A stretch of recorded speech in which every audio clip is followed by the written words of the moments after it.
یدا ابی لہب، ابو لہب تم نے ایک ہاتھ کہا، میں خدا یہ فرماتا ہوں کہ جس نے میرے محبوب کی اتنی گستاخی کی ہے، میں خدا کہہ رہا ہوں کہ اس کے دونوں ہاتھ ٹوٹ جائیں۔ اس نے ایک کہا، اللہ نے کتنے فرما دیے؟ اب یہ واضح ہو گیا کہ نبی پاک کی گستاخی کرنے والوں کو اس سے جواب دینا، جی یہ سنت الہیہ ہے۔ لوگ تو کہتے ہیں یہ مولویوں کے فتنے ہیں۔ اب خدا سے پوچھو کہ اللہ انہیں تو ایک مرتبہ کہا تھا تب اللہ کا، تو نے یہ آیت نازل فرما دی، پوری سورت نازل فرما دی، آیت نہیں پوری سورت نازل فرما دی کہ تبت یدا ابی لہب، ابو لہب کے دونوں ہاتھ ٹوٹ جائیں۔ یہ جواب کس نے دیا؟ اللہ نے دیا۔ کس کو دیا؟ ایک گستاخ کو، بے ادبی کرنے والے کو، نبی پاک کی شان میں گستاخی کرنے والے کو اللہ نے فرمایا تیرے دونوں ہاتھ ٹوٹ جائیں۔ وَتَبَّ مَا أَغْنَا عَنْهُ مَالُهُ وَمَا كَسَبَ، اللہ جواب تو ہو گیا تھا، فرمایا نہیں، جو ایک مرتبہ گستاخی کرے گا میں اس کو آخرت تک لے کر جاؤں گا۔ فرمایا جو کچھ تو نے اکٹھا کیا ہے، جو تو نے مال جمع کیا ہے، وہ سارے کا سارا ہلاک ہو جائے۔ وَتَبَّ مَا أَغْنَا عَنْهُ مَالُهُ وَمَا كَسَبَ، اور پھر یعنی سَيَصْلَىٰ نَارًا، فرمایا اب تو مرے گا تو قیامت آ رہی ہے، فرمایا سَيَصْلَىٰ نَارًا، ان قریب آگ کے اندر جلایا جائے گا، تو جلے گا آگ کے اندر، آگ کے اندر جلے گا۔ پھر اس کے متعلق جواب ہو گیا۔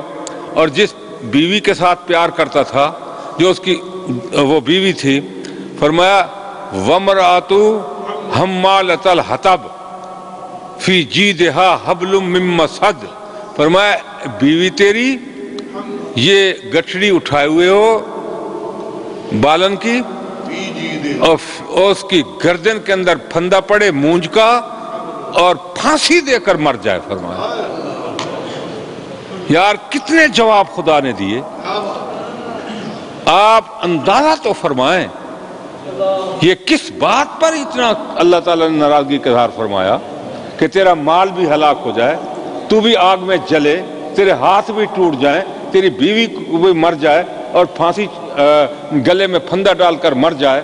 یہ کتنے جواب اللہ نے کس پر دیے؟ کیوں یہ جواب دیے؟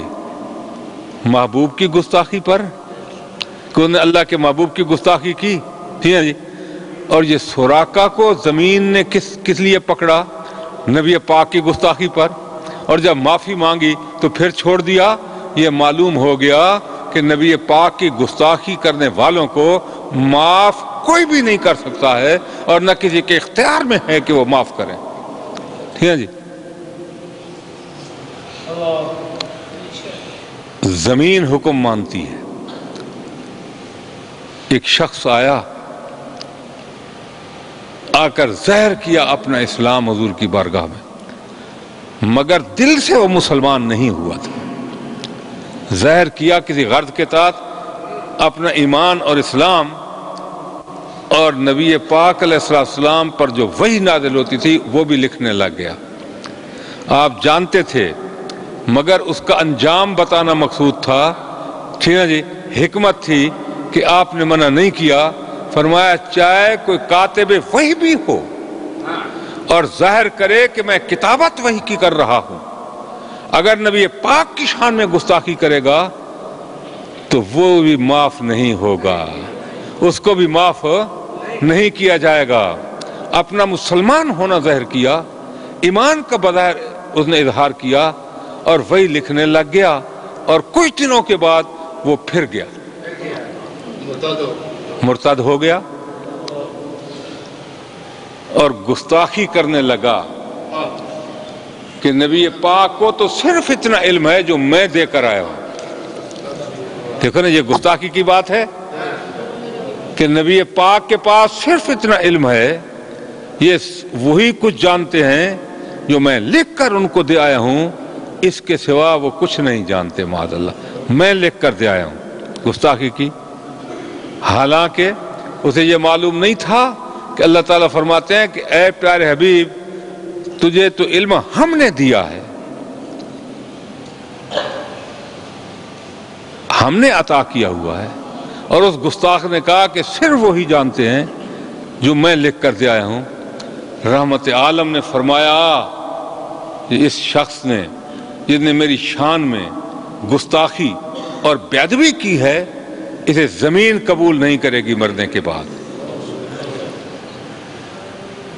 کیوں کہ زمین بھی نبی پاک کی گستاخی کو برداشت نہیں کر سکتی۔ سمجھو، اللہ نے برداشت نہیں فرمایا تو تبت یدا ابی لہب، ٹھیک ہے جی۔ اور نبی پاک علیہ الصلوۃ والسلام نے فرمایا کہ جس نے گستاخی کی ہے، بے ادبی کی، تو اسے زمین بھی معاف نہیں کرے گی، زمین اسے باہر پھینکے گی، قبول بھی نہیں کرے گی زمین اس کو۔ یہ کم سزا ہے کیا؟